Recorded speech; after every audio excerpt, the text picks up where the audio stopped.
Real problem.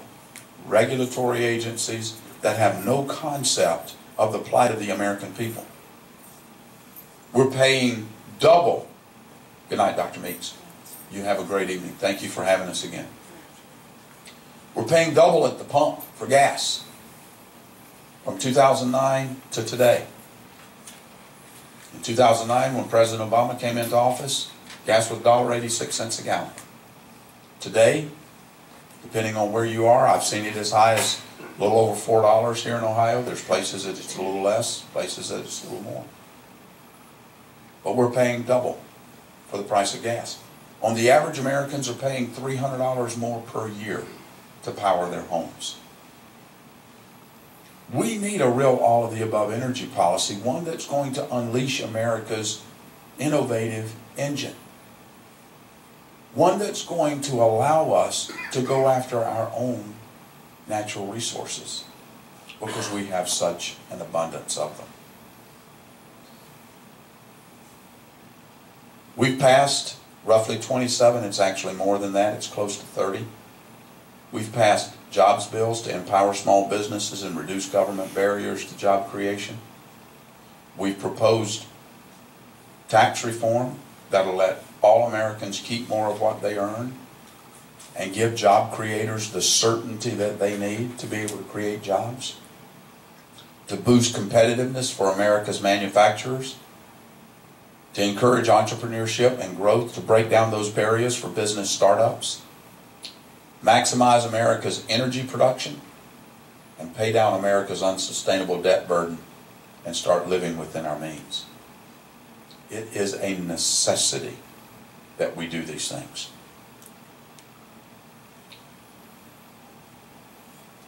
I've already talked about this.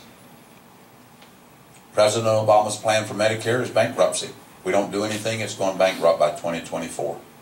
And that's according to the Medicare's own trustees. President Obama's plan is to put the Independent Payment Advisory Board in charge of making your health care decisions. And cutting Medicare by $500 billion. We talked about that too. So, we're back to here. An open, honest dialogue about how do we put an effective, efficient, accountable to the American people federal government in Washington.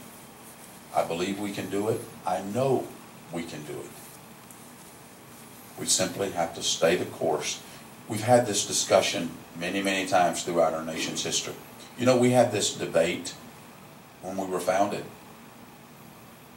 Were we going to be a big, central, over-controlling, domineering, regulating central government?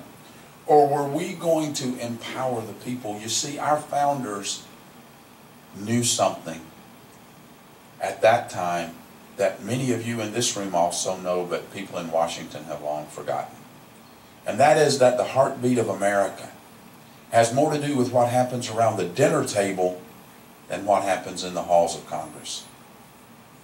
It has to do when you empower the individual and you give them the opportunity to achieve their dreams and ambitions without the fear that a federal government is going to come in and jerk the rug out from under them. That's what gets America churning again. That's what we're trying to do.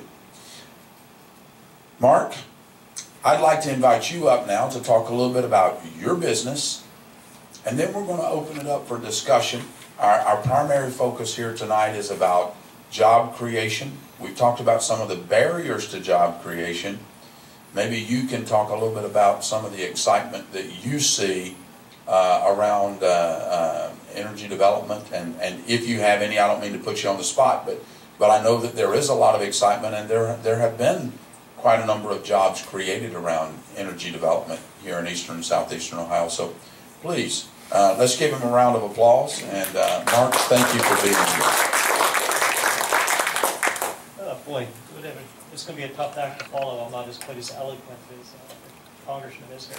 Sure you are.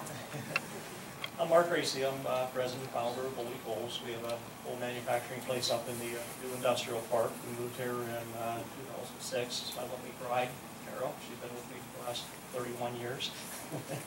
Not married all those ones, we're not quite that old. But we make things that most people don't think are made in this country anymore. 100% of all of our products are made primarily in Ohio. We do the vast majority of our work in our own plant. So I will kind of tie into some of the energy because I use a bit of it. We have our own heat treating operation, which is going on right now. When we fire it up, it runs for 4 days straight. So when I leave here, I'll be going to check it on the guys. But we do our own tempering. So we take the steel and we change the metallurgy of it to bring it up to the standards after we do the stamping, which we do in-house. We do our own laser cutting of our products, our own welding, robotic welding. We do our own powder coating.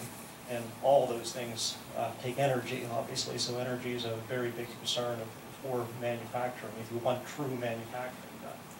Now, my company, we produce about 7 to 8 jobs for every $1 million in sales.